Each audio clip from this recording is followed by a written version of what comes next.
Hello everyone. If you haven't been here before, welcome to the HasMotion YouTube channel and the first tutorial video for Visual 3D. The focus of this tutorial is building a 6 degree of freedom model for the lower limbs using markers. The techniques used in this video will be consistent with all Visual 3D models. Despite this, it must be noted that the model described in this tutorial is only designed to illustrate the principles of model building and should not be considered the default Visual 3D lower body model.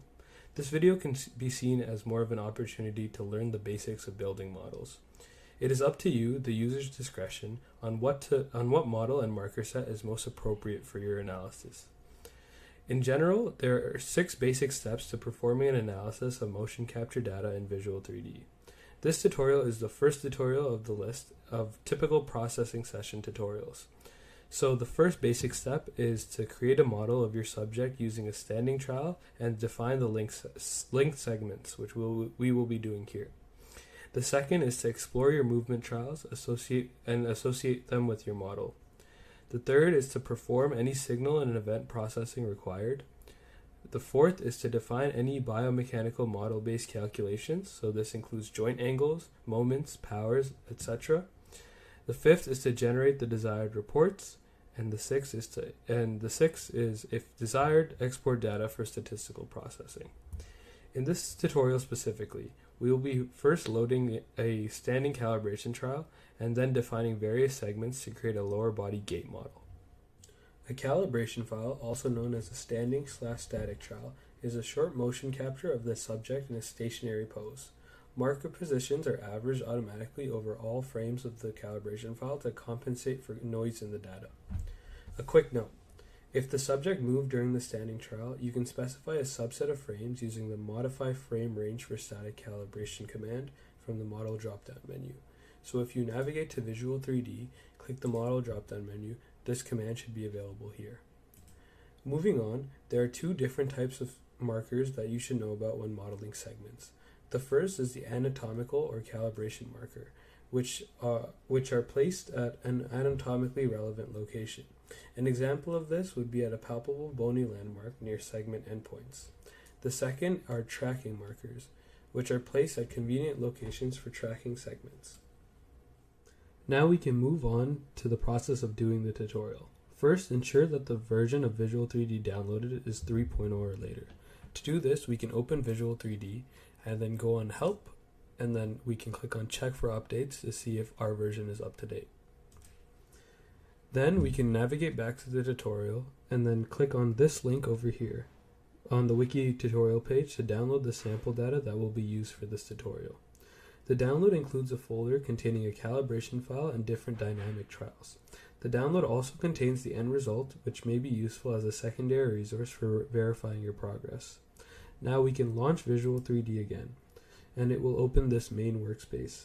It may be useful to review the 3D viewer and animation control page on the wiki available here before continuing with this tutorial. We can now start building the 6 degree of freedom model. First, we can select the model menu from the upper toolbar, and then select hybrid model from C3D file from the drop-down. This will prompt the desktop library to open for you to select the calibration file for the new model. So we can navigate to where this calibration file is saved, here. So our calibration file is called sub1 standing static cal1. So we can click open on this, and now Visual 3D will switch into the model building mode automatically. The 3D viewer will display the average value of the marker locations from the standing file. So as we see, we have the marker locations for the subject here. The dialog bar on the left of the screen will contain a list of segments, which by default will contain only a segment representing the laboratory. Next, we can move on to creating the pelvis segment of the model. There are many possible marker placements for a pelvis segment that make sense both anatomically and have a history in the biomechanics community. Visual 3D offers a variety of default pelvis segments. If we navigate to the segment name dropbox and click on pelvis, and then the segment type dropbox, we can see that there's 5 different pelvis segments that we can choose from. So the first is the Visual 3D pelvis, which is the default and can be constructed as with any other segment. Next, the coda pelvis, which defines the location of the hip joint centers using regression equations from the Bell and Brand articles. After that, we have the V3D composite pelvis, which is based on the coda pelvis but modifies the origin of the midpoint between the mid-ASIS, which is the anterior superior iliac spine, and mid-PSIS, which is the posterior superior iliac spine, and both of these markers. This aims for a more accurate pelvis center of mass. Next, we have the shadow pelvis type, which is defined by mirroring the movements of a specified segment but does not require markers or data of its own. Finally, we have the Helen-Hayes pelvis, also called the Davis, which defines the location of the hip joint centers using regression equations from the Davis article. More information on how each of these pelvis segments are defined can be found on their respective pages on the HasMotion wiki page. For this tutorial specifically, we are presenting the coda pelvis. So, from the segment name dropbox as before, we can select pelvis, and from the segment type, we can select coda, and then hit create. In the define calibration signals box is where we can specify which markers we want to use to define the pelvis. The anterior superior iliac spine, or ASIS, and the posterior superior iliac spine, or PSIS, are both specified as calibration targets for both the right and the left side. We can make sure that use calibration signals for tracking is checked off, and then now we can hit select apply and then close tab. As we can see, the pelvis has been generated already. In usual cases, we would have to select build model for this pelvis to show up. Furthermore, we can make sure that the view segments toggle is clicked on in order to see the pelvis segment standing. If we click it off, then we can see that the pelvis disappears. So here we can see that the pelvis is back. If you do not see the pelvis segment still after checking this view segments toggle, then we may have to double check the values you entered in the last step. It is often helpful to isolate the segment's coordinate system in order to validate that it is set up correctly. This view can also help you visualize where the center of gravity for a segment is located. To view the segment coordinate system, simply press on the pelvis in the list of segments. As you can see, we can do that here. Now the coordinate system for the pelvis appears. This can be described by a red line representing the x-axis, green line representing the y-axis, and a blue line representing the z-axis. Another way to view the segment coordinate system is by making sure all the view buttons are toggled off, as seen here. So we can go through these toggle buttons together. The first, and this is the one we've already been introduced to, is the view segments toggle button. If we press down on the toggle button, as you can see, the pelvis appears. Once we press out of it, as you can see, the pelvis disappears. So this works the same way for any selected segment. The same effect can be achieved by selecting F5 on your keyboard. The next is the view segment geometry toggle button, and this toggles on and off the geometric view of the segment. So as we can see, if I toggle it on, we can see the geometric view of the pelvis here. As I toggle it off, this geometric view disappears. As the same way that there was a shortcut for the view segment toggle, it's the same here. This can be achieved by pressing F7 on the keyboard. The last is the view segment lines toggle button, which toggles the yellow lines which connect the segment endpoints. So once we toggle it on, you can see that the two segments are the two endpoints are connected by this yellow line. Now we can also toggle it off. At this point, the segment properties for the pelvis can be modified if you'd like. More information is available on the segment properties example on the HasMotion wiki. This can include modifying the segment mass, segment geometry, graphics, and etc. Examples of modifying the segment properties can also be found on the wiki. We can now move on to saving the data we have put together so far. Saving often is important to prevent loss of files due to power outages or Windows errors. This practice should be done repeatedly throughout a processing session. The first process is saving the workspace to a CMZ file. This is to maintain a series of CMZ files as you work so that you can revert to a previous step. To do this, you can navigate to the File menu and click on Save As. So we can do that now. Save workspace as.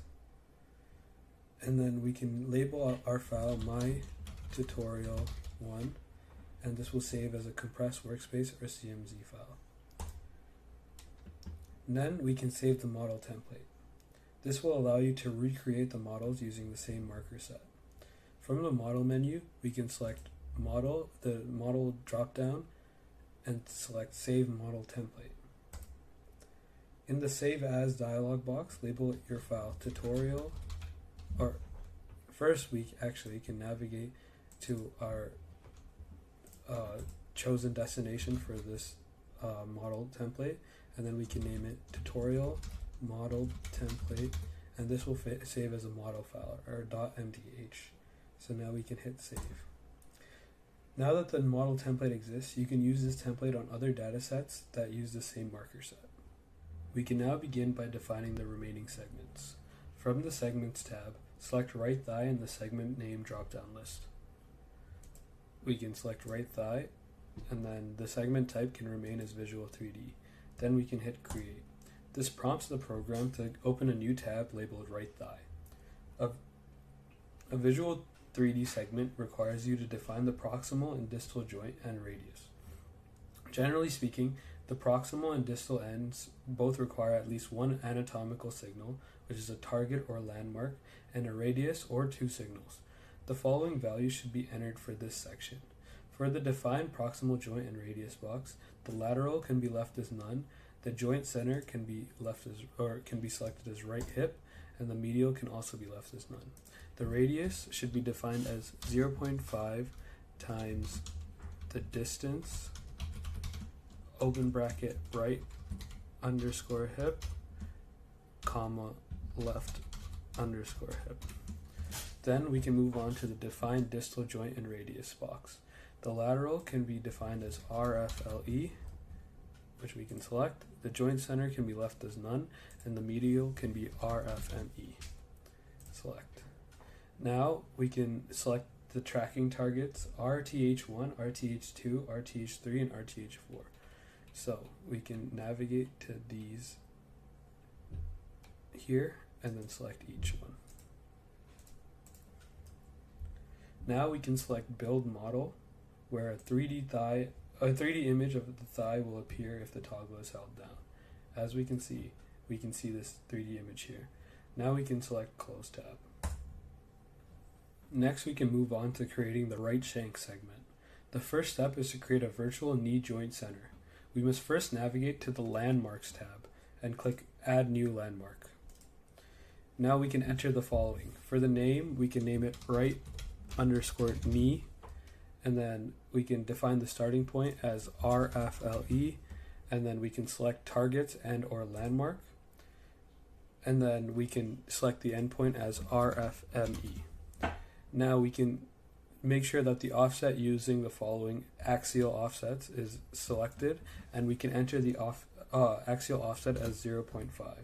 Now we can make sure that this offset by percent box is checked, and the calibration only landmark is also checked. Now we can click Apply and Build Model. Now we can navigate back to the Segments tab, where we can select right shank from the drop-down segment name box. Again, we can click right shank, and then the segment type should remain as Visual 3D. Now we can hit Create. Now it will bring us back to the defining the segment box. For this tab, for the define proximal joint and radius box, the lateral can remain as none. The joint center can be selected as right knee, and then the medial can also be selected as none. The radius should be defined as RTH underscore distal underscore radius, and then for the define distal joint and radius box, we can define the lateral as RFAL. The joint center can remain as none, and the medial can be RTAM.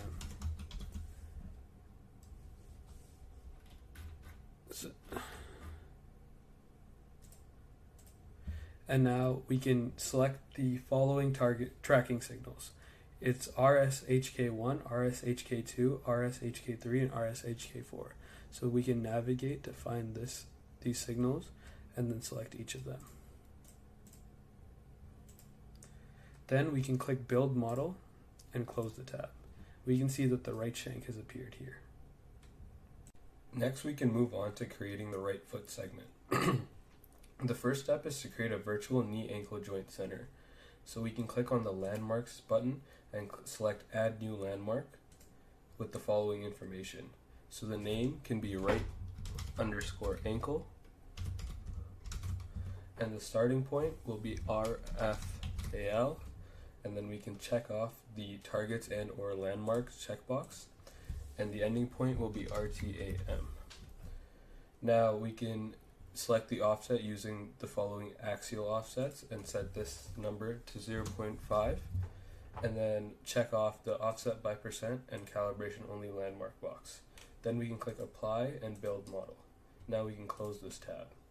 We must also create a virtual toe ankle joint center.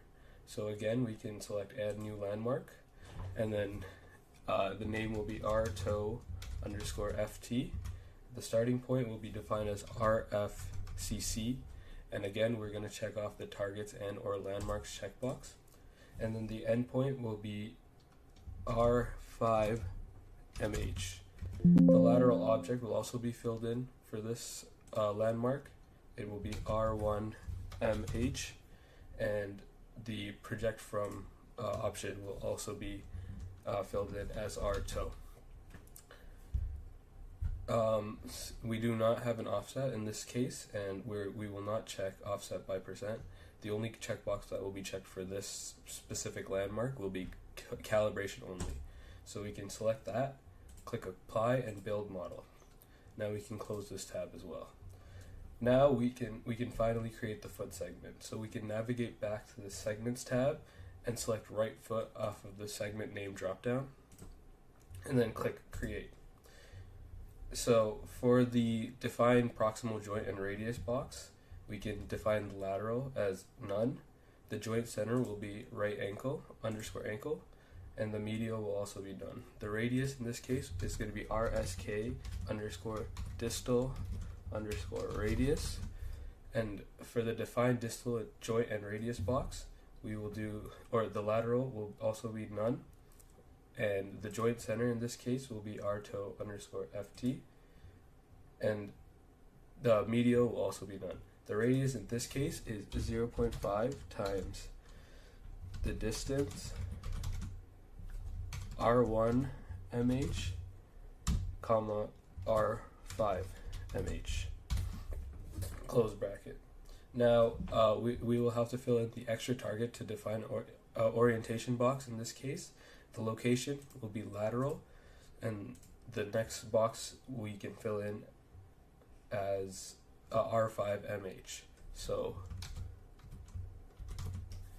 we can select this. Now we can also select the tracking signals. So in this case, it will be R1MH and R5MH, RFCC, and RTOE. Now we can click Apply and Build Model. We can see here that the toe has appeared. We can now begin to move on to the left side of the lower body. The first step, as with the right, is to create the left thigh segment. This process will be similar to the right side, as we will make the left thigh segment, left shank segment, and then the left foot segment. So we can again navigate to the Segments tab and select left thigh from the segment name box and click Create Segment. So we can click left thigh and then click Create. Now in this case, we will be able, Visual 3D is able to automatically populate the information using the information entered on the right side. This can be done by clicking the Guess Properties button on the bottom of the dialog box. So once we guess the properties, we can double check the values. So in this case, the lateral in the define proximal joint and radius box, the lateral will be none, the joint center will be the left_hip, medial will be none, and the radius will be what is entered here. Now for the define distal joint and radius box, the lateral will be LFLE, the joint center will be none, and the medial will be LFME. And now the tracking signals will be LTH1, LTH2, LTH3, and LTH4. Now we can click apply and build model. You can see that the right thigh or the left thigh has shown up on the model. As with the right side again, we can create our landmarks which will be needed to establish the left shank and left toe segments. First, we will be creating the virtual knee joint center. We can go ahead and click the landmarks tab and select add new landmark. The following information can be entered. So the landmark we're creating here is the left knee. So we can name it left_knee. The starting point will be defined as LFLE. The targets and or landmark checkbox will be checked off. The ending point will be LFME. And then we can fill in the axial offset as 0.5 and check off the offset by percent and offset by, or the calibration only landmark checkboxes. Now we can select apply and build model. Now we can close this tab. Then we can move on to the virtual knee ankle center. And again, we can select add new landmark and enter the following information here. So we can, this will be the left_ankle landmark, and the starting point will be LFAL. We can again select check the targets and or landmark checkbox. The endpoint will be LTAM. The axial offset will again be 0.5, and offset by percent and calibration only landmark checkboxes will be checked. Now we can select apply and build model. And then again we can close the tab.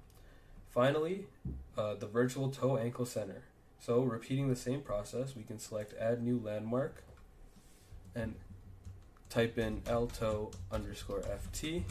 The starting point for this will be LFCC, and the targets and or landmark checkbox will be checked off again. The ending point will be filled in as L5MH. The lateral object will also be filled in as L1MH, and the project from box will also be filled in as LTO. The offset by percent checkbox will remain unchecked for this specific landmark, and then we can select the calibration only landmark checkbox.